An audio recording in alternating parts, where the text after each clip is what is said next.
Welcome to a special edition of the LSU Sports Insider, coming to you live Saturday night, which we will post this Sunday morning because I'm sure everybody's out partying or something like that here in Baton Rouge. And Koki Riley's got to get himself a decent night's sleep up there in Hoover, Alabama, because certainly LSU has run him through the ringer. With a surprising and deep and thrilling run here in the SEC tournament. The Tigers are making their 20th appearance in the SEC championship game. They will face Tennessee at 2 p.m. Sunday on ESPN2 live from Hoover Met. And it has been, and this is saying something for the LSU baseball program, this has been among the wildest rides that anybody has ever seen from the LSU Tigers baseball team. And so with that, we will get into it. We felt we had to come to you sort of in a semi-emergency here just because Saturday's game, a thrilling win over South Carolina, is truly one of the most remarkable and certainly one of the most unique LSU baseball games, frankly, that we've ever seen. And that's saying something. That's part of the beauty of baseball, of course. You never know what you might see at the ballpark. And we certainly saw something new at Hoover Met, and Koki will run that down for us.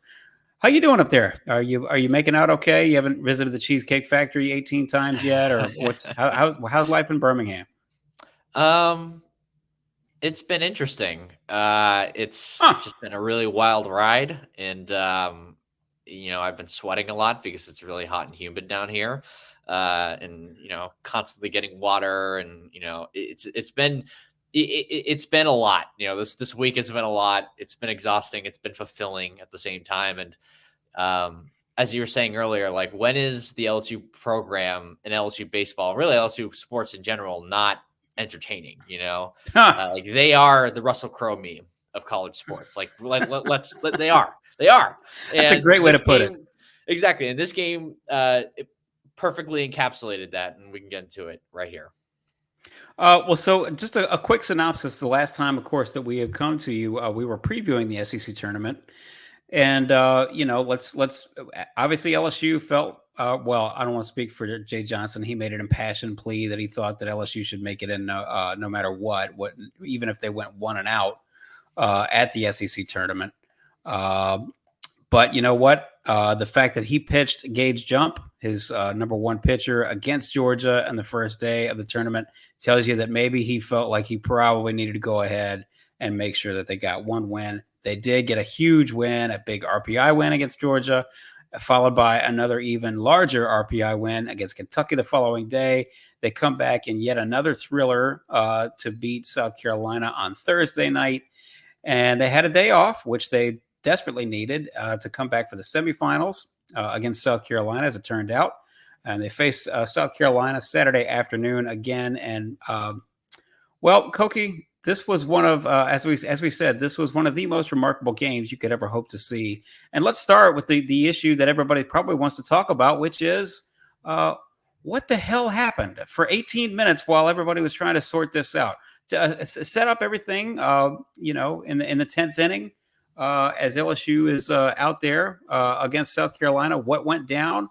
Why did the umpires need to confer for 18 minutes? And why did so many LSU fans feel like their team got jobbed on a call? Yeah, so let's just start with the situation at hand before there was a pitch thrown or anything, any call made or anything like that. So they were runners on first and third and 2 out, and Griffin Herring had just come into the game for Gavin Guidry. After Guidry had walked a couple batters, runner had moved to third. So runners on the corners and 2 outs. And I think it was an 0-2 count or an 0-1 count. And the runner at third base, Blake Jackson, decided to steal home plate. It's kind of a bizarre decision at the time, just because it was, that's a pretty bold move, right? Try to steal home to take the lead in the 10th inning. But anyway, he tries to steal home. Guidry throws home. Neal makes the catch, tags Jackson out by a mile. Seems like the inning's over. Both teams head to the dugout. LSU's getting ready to the plate. Everyone's on deck circle. South Carolina's in the field. The pitcher's warming up, and all of that. But then the umpires convened, and they convened some more, and then they convened some more, and then they talked to they talked to both teams as coaches. Jay Johnson suddenly got ejected. There was no announcement from the umpires as to what was happening at all. Everybody was confused. Everyone in the press box was confused. Everyone in the field, on the field, in the stands, everybody was confused except for, maybe the 4 or 5 umpires that were on the field. Even they seemed like they were confused at times because, again, it was an 18-minute delay on top of the fact that Jay Johnson got ejected, on top of the fact that LSU tried to protest the game because it was because everything that was going on was so vague. And they ended up not being able to protest the game because it was a judgment call on the field, but we can get into that later. So all in all of a sudden, the runner at first ends up at second base. The runner at third, who was stealing at home, Jackson, he scores on the play. The runner at second is Cole Messina. And then the batter at the plate, Parker Noland at the time, he goes to first base. And so all of a sudden, Griffin Herring's on the mound, and there's runners on first and second and 2 outs. Herring gets a ground out to end the inning, but everyone isn't 100% sure as to what just happened. And I think now's probably the right time to sort of get into it as to why what happened. Okay, so before we get to that, though, you made mention of it just now, but does anybody in the press box, including you, have really any kind of clue as to what the hell's going on? No. I was sort of tweeting my way through my feelings a little bit, being honest, just like trying to what I think is maybe happening and what I'm just seeing on the field. And then all of a sudden Jay Johnson gets ejected. So it went from level 1 concern to a level 5 concern, so to level 5 confusing too. Yes. I mean, it's that's very hard to parse out because, I mean, let's be honest. And this is where, we'll ask you to get into it and explain as best you can. When's the last time you saw catchers balk? So, with that, let's get into it. I have never seen a catcher's balk in a game. At least I don't think I have. I do know that it existed because yes, from the recesses of my memory, I took an umpiring class when I was in high school. It was with my dad and one of his friends, and we all took an umpiring class to maybe umpire some Little League games. And this was when I was a teenager. And I remember catcher's balk being one of the very, very obscure things that they would mention in these meetings. And this is something that the umpire should know in the very, very back of their heads. And that's why they had to meet and make sure that this happened. But with all that said, here's why they made the call based on at least their interpretation and even from what I saw from the play. So where do I start here? When Griffin Herring threw to home plate, he was the key thing to know here is that his foot was on the mound. His foot was on the rubber. So therefore he is making a pitch. And since he is making a pitch, the catcher cannot step out in front of home plate or on home plate as the runner from third is trying to steal. Or if it's a squeeze play, he can't do it. He can't do that either.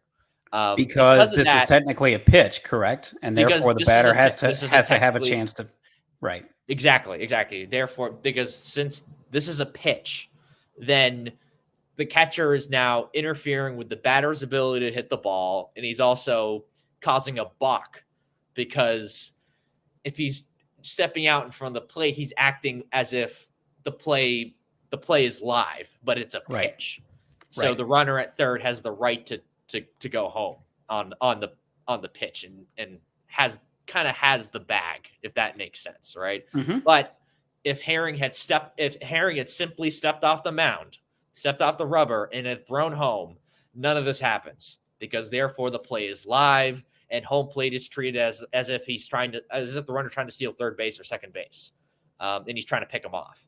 That's what it turns into.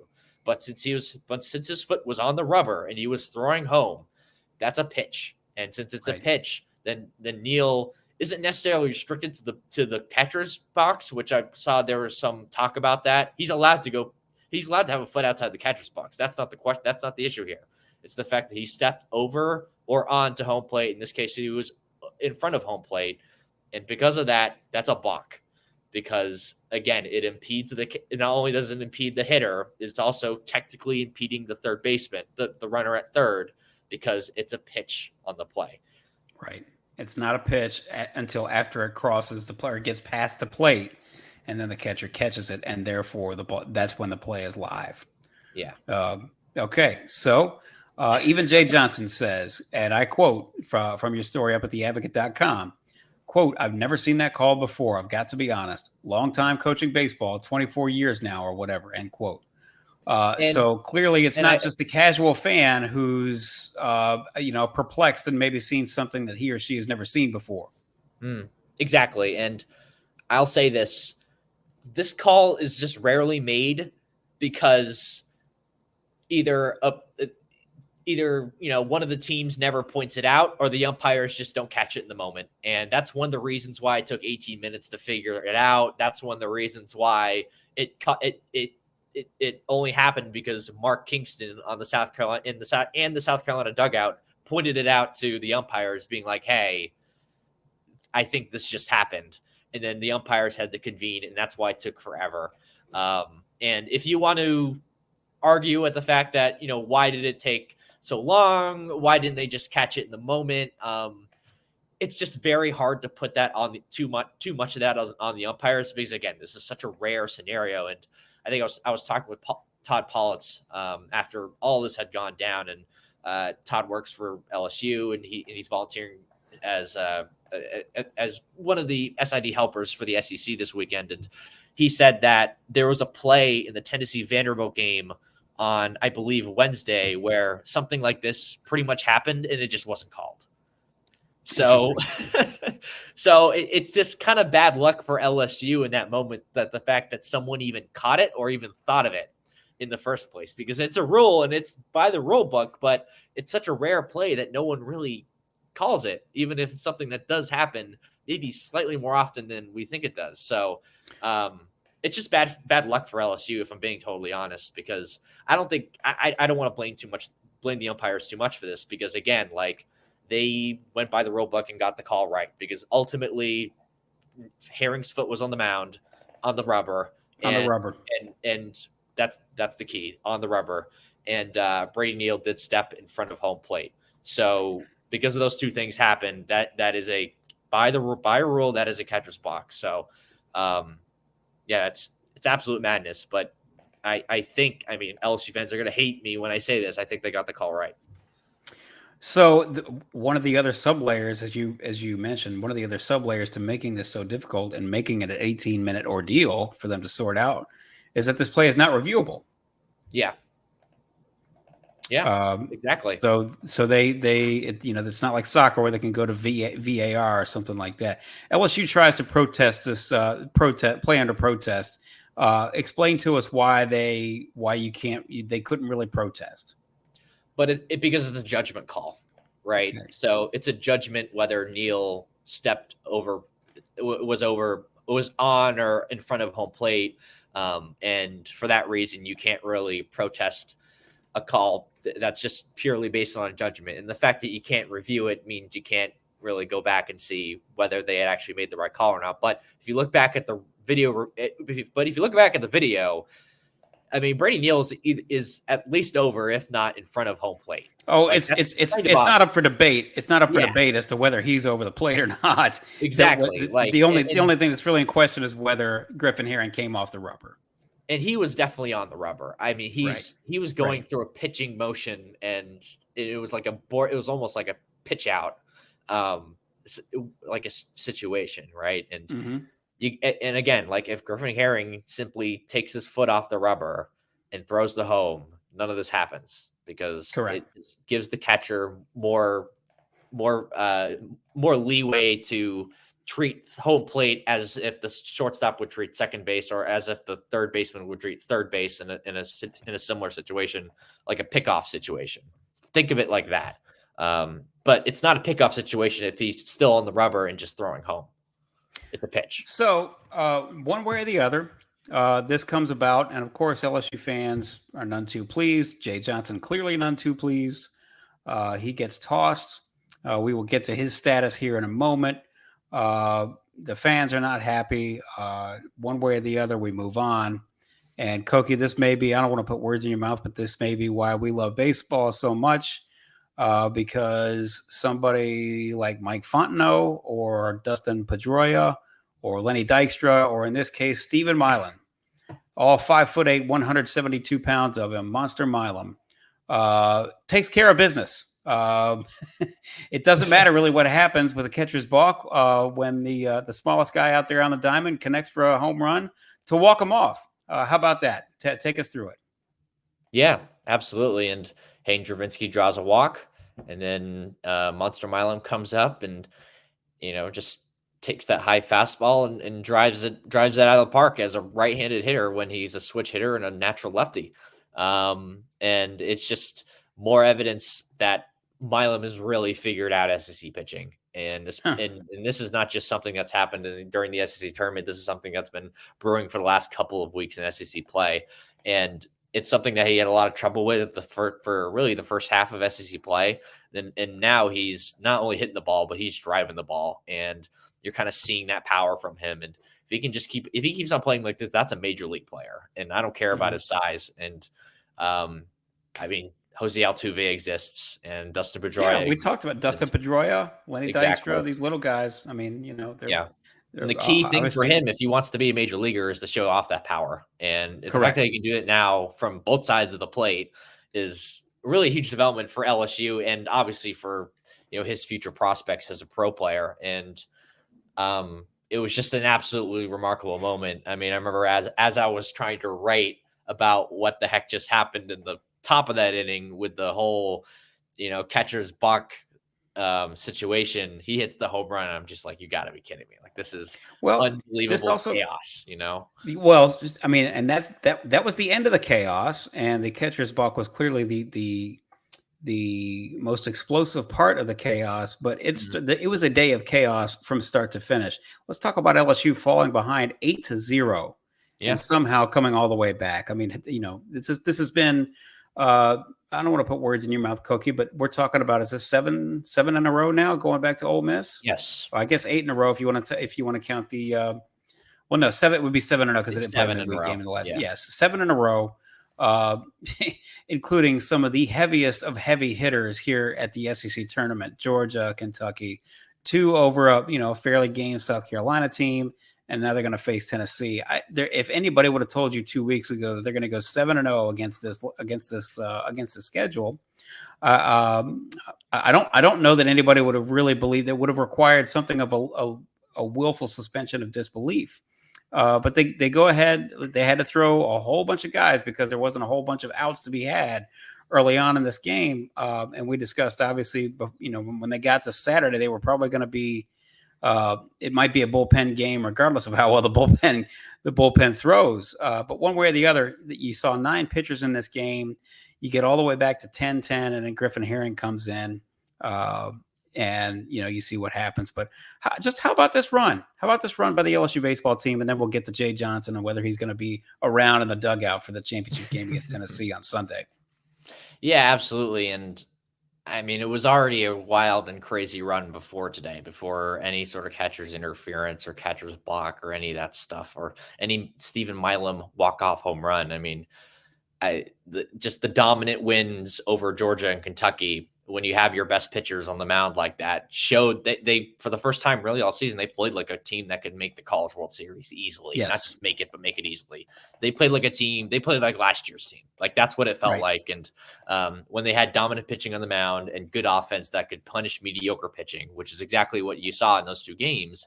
And then you saw the madness of the first South Carolina game, where Michael Braswell has the revenge game of his life, and he has the go-ahead single to give them the lead after they are down by 3 runs in the 8th inning and down by a run heading into the 9th. And that was a comeback victory within its own. And it's been I think the evolution of the offense has probably been the most impressive thing this week, even if there is one major caveat with a lot of this, at least from an offensive standpoint, and that is the fact that they haven't faced, in any of these games, they haven't faced the opposing team's top pitchers. That's correct. Right. The one thing you can say, I'm sorry, Cook, I just want to jump in because this is going to fall out of my head. You know how I am. If there's one thing you want to say that's just fantastic, over and above the fact that obviously they won enough to make sure that they are a surefire uh, NCAA tournament team. But if you if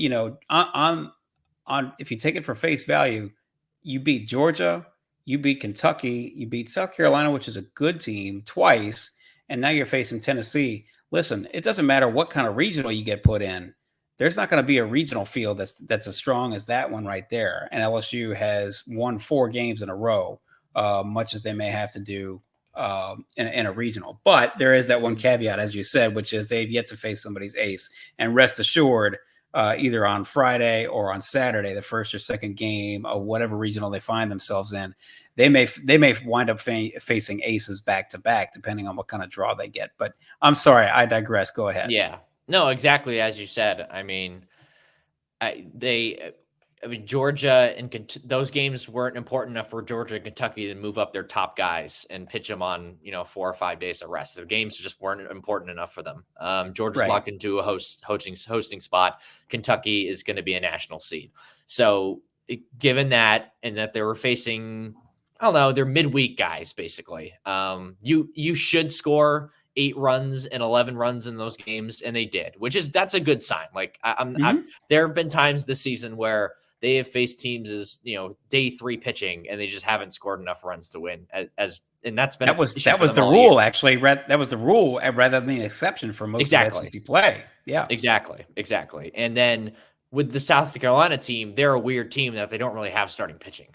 They just have a bunch of relievers. They have like 3 or 4 relievers who are semi-reliable, and that's a team that wins on offense. So you kind of had to outslug them to win these games, and then they barely outslugged them in both of these games. Right. They just did enough to win, and South Carolina's defense helped them a lot these last 2 games. I cannot, say that enough. Like they played some of the worst defense you will see in this conference over the last 2 days. They just have. I think they probably had at least 10 errors over their 4-game stretch, which is crazy, but it's true.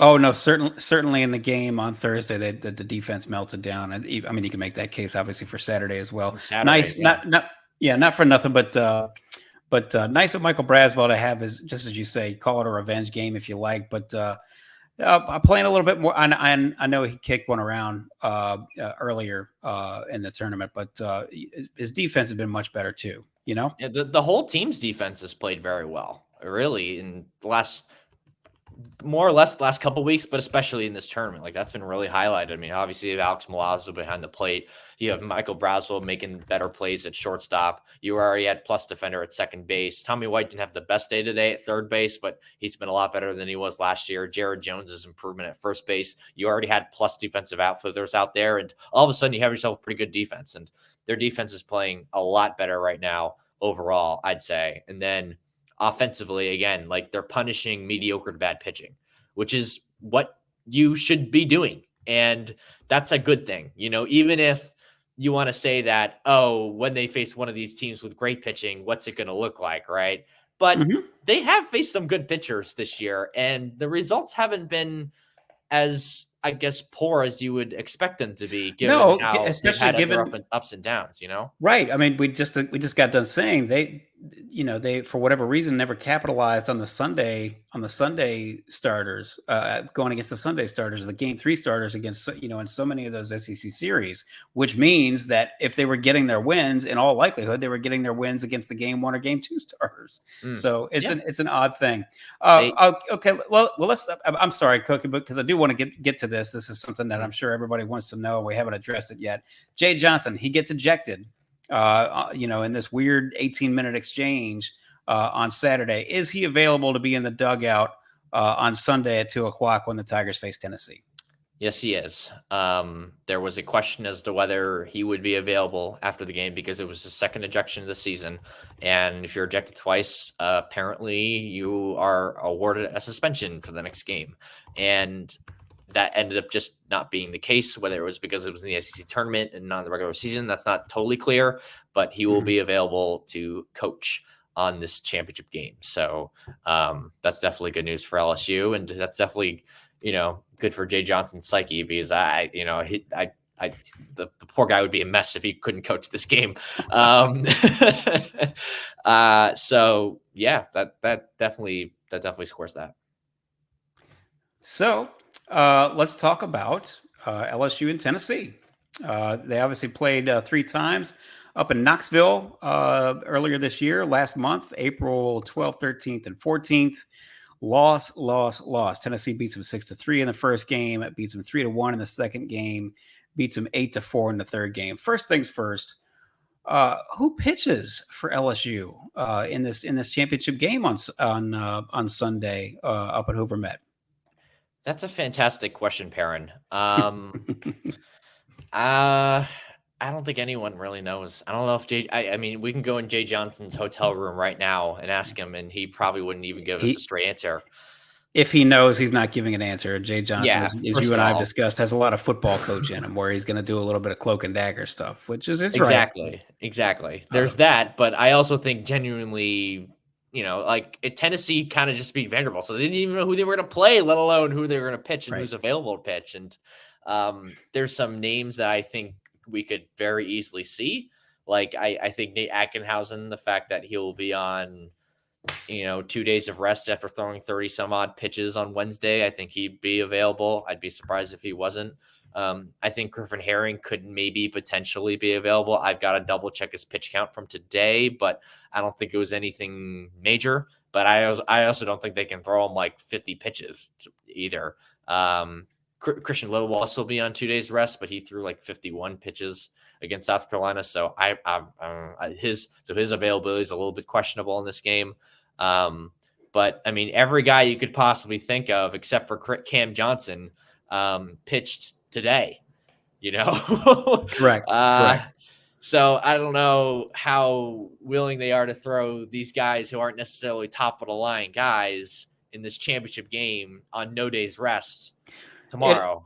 It's also a question of how much do you want it, or how much do you want this win versus how much do you want to burn up. You and I were talking before we went on air, and by the letter of the law, so to say, you could throw Gage Jump and he would be going on 4 days rest, which is of course sort of the standard amount of rest for a major league pitcher. It certainly has been. And he went on 4 days rest to face Georgia in the opener of the tournament on Tuesday and was lights out. So you could do that if you wanted to. The question is, how much does LSU gain out of this? Do you want to burn up Gage Jump and put another 60, 70, 80, however many pitches on that arm when you know you're going to have to go into a regional? Part of the reason I bring this up is because, okay, if they thought that they could get all the way up to a number 1 seed at host, well, maybe it's worth it. I personally don't think you can do that. I know some people have been asking about that. I don't think they can get all the way up to their struggles throughout the really the first 2/3 to 3/4 of the season has to count for something. And I just don't think they can get up that high. If I'm not mistaken, the last I saw their RPI is something like 24.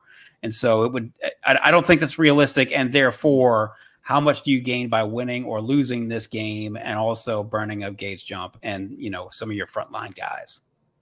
The interesting thing is when it comes to like a metric standpoint, if they beat Tennessee, it's like they're in the ballpark if you just kind of erased your memory from the 3-12 start, because they're 20th in RPI right now as we speak. And if they beat Tennessee, that they're probably going to be around 17 at least, maybe even higher than that. Again, that's the number 1 team in the country you just beat. And at least 18, I'd say. And that kind of gets you into hosting range more than say Mississippi State and their fans and and that team has been talking about needing to host forever and for a while now. And they're like, they've dropped down to like 25th in RPI.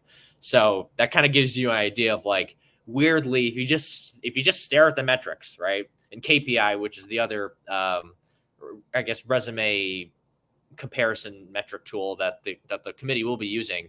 They're 16th in it. That was before today. So now with today's win, they're probably in the top 15. So if you consider those two things and you didn't know that they went 3-12 in conference play, you'd be like, oh, they're in contention to host. I don't think the committee's going to look at it that way. Personally, I would be pretty shocked if they hosted, even if they won against Tennessee. Not even if they won. So I do agree with that's the long way of saying I do totally agree with you that I don't think this game means a whole ton to them, because especially after winning today, Like, I say all that because, in part, also because like they're locked into it too. Like, it's no question right now. Like, if they don't get a 2, then someone needs to like. I think we need to like check the committee's heads, because like this team has undeniably played their way into a 2 seed, probably even a high 2 seed, if I'm being totally honest. And because of that, like the fact that we're even having this conversation about hosting is absolutely crazy. Is Like, wild. Is wild because again, 2 weeks ago we would have been talking about, well, looks like they're done for the summer probably. Yeah, So, exactly. And even a week ago, we thought, oh, I think they're going to make the tournament. 50-50. Yeah. Pretty close to 50-50. This has been a remarkable run, no matter how you slice it. Well, so Koki, what else are you looking for? LSU versus Tennessee, and just I know we discussed this maybe a little bit, but sum up what you've seen out of the lineup. We discussed a little bit about the defense. The bullpen obviously had a pretty rough day on Saturday, but nonetheless, this suddenly has the markings of a team that I don't mind telling you 50-50 now, whether they make a super regional, just from my own personal opinion in terms of the way they're playing, how far they could get, and things of that nature. I'm not saying it's a given that they're going to win a regional. That's crazy, but they went from looking pretty sloppy, for much of the season to it wouldn't surprise me at all if they come out of a regional and win a regional and head off to the supers. So just tell us what you've seen out of this team over the past, say, 10 to 12 games. If they keep on playing like this, and especially with the first 2 games that they won here in Hoover, they're going to make the College World Series if they keep on playing like this. Like, it's just really high level baseball, from the pitching staff to the offense taking advantage of mediocre pitching. And even against good pitching, we've seen them score, 2 runs against Hagen Smith. Not a lot of teams have even done that. We've seen them light up Bryce Cunningham on Vanderbilt. We've seen them, like challenge a Jack Caglione. We've seen them against some of the best pitchers in this conference and therefore this country. And we've seen them at the very least contend, and they're not going to face an SEC team, whatever regional they go to. And I'm not guaranteeing them a spot in Omaha, let alone a super regional. But I just think that if you just simply look at the way this team is playing and you look at the competition, and especially when they have Jumper Holman on the mound, they're probably going to be picked to win not just that regional, but potentially that super regional as well. Like, when the national pundits are going to be asked, "Oh, what non-host do you think is going to make the College World Series?" a lot of them are going to pick LSU just because of what we've seen lately. Koki, we talked about this. Certainly you and I did, and many others. I'm just going to make up give me just a random team that's likely to host a regional. Just make one Oklahoma. up. Just here on the fly. Okay, Oklahoma. That's a good one. We were talking about this when it looked like LSU was going to be a number 3 seed. How'd you like to be Oklahoma? You get, you're going to host the Norman Regional, and then you see these guys come in as a number 3 seed. That's got to be just from the uniforms alone. That's got to be nightmare fuel for anybody who's hosting. Now you're talking about, a team that's played its way into a number 2 seed, but also looks like one of the better, playing like one of the better teams in the country right now. So exactly. Certainly anything is on the table. Yeah, no, absolutely. And again, like, can they keep this up, and will they keep this up? Like, can they keep this up? Absolutely. Will they? Is it just a much more complex question, because you're burning a lot of fuel this week at the SEC tournament, and you're gonna have to hit the road, and you have to keep on playing at this level in order to reach the lofty goals that you had at the very beginning of the season. So it's going to be a lot, and I'm really curious to see if they can just keep this up, because it's hard for any team to keep up this level of play, let alone with all these emotional victories. And I'm just really, I'm not, there's no guarantee of anything, and I'm just really curious to see, like, can they keep this up? And it's just going to be a lot to keep this up, because again, they're burning a lot of fuel here, even if they aren't necessarily pushing pitchers, trying not to push pitchers too hard. It's more than just that. A thrilling week at the SEC tournament in Hoover, Alabama. And not for nothing, but the LSU softball team has been pushed to a Game 3 Stanford defeats LSU 3-0 in the second game of the Stanford Super Regional. So Beth Tarina's team will be playing for a berth in Oklahoma City in the Women's College World Series at 8:30 p.m. Sunday night.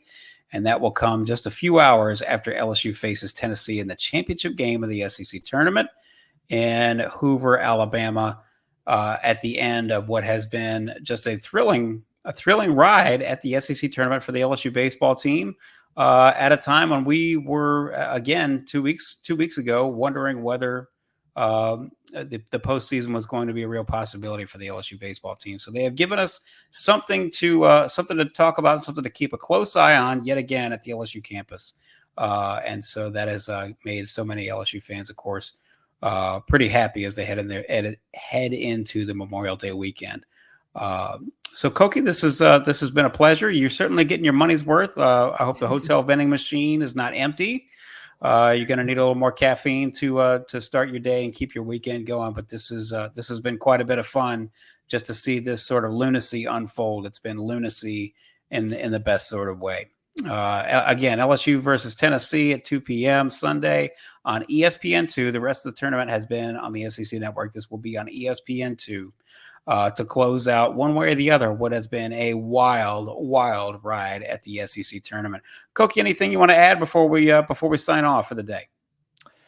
Just that I do think it's interesting. Tennessee only used 2 pitchers today. So their pitching, in theory, is in better shape than LSU's heading into this game. But when you reach the SEC tournament final, no one's pitching is in good shape. Like, no. Yes. So they're going to have to score probably at least 8 runs in this game to win it. But with the way things have been going on the last few days, I mean, nothing surprises me at this point. I mean, when this team went down 8-0, it just felt like, another one of those Sundays where they ran out of pitching and the offense just couldn't really carry them. I mean, this team was 1-8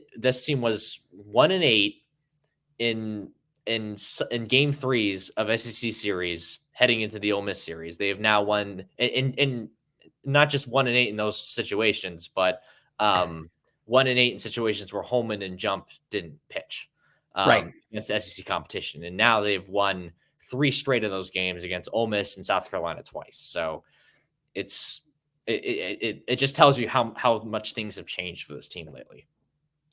Late May for the LSU baseball team, and they're making a charge yet again because why wouldn't they? It's that time of year. Koki, it's been a pleasure. Again, I hope you get a decent shower and a decent night's sleep, and you got a fresh round of caffeine at the ballpark at Hoover Met.